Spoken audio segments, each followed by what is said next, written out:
and they made me do laps, and I felt like, having like essentially like suitcase of my external bladder, like walking around with either Jay or Fox, and like just kind of being like doing this number.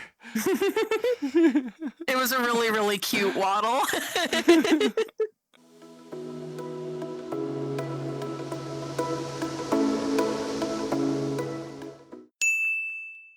Hi, my friends, fiends, and unsavory beans. Welcome to another video. I'm not gonna bury the lead. I got bottom surgery. Woo! Woo! Yeah, let's go.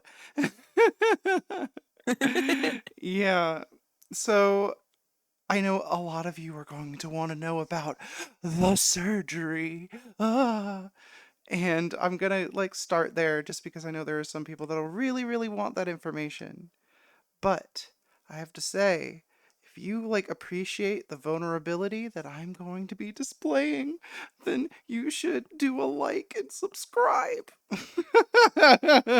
Pets, head pets, head pets, head pets. But before we get into all of that, I have to introduce at least one of these lovely people. You all already know Fox, my wife. Hello. And this Fox is here. and this is Jay, my fiance, because polyamory is amazing. Hello. Um, Yeah.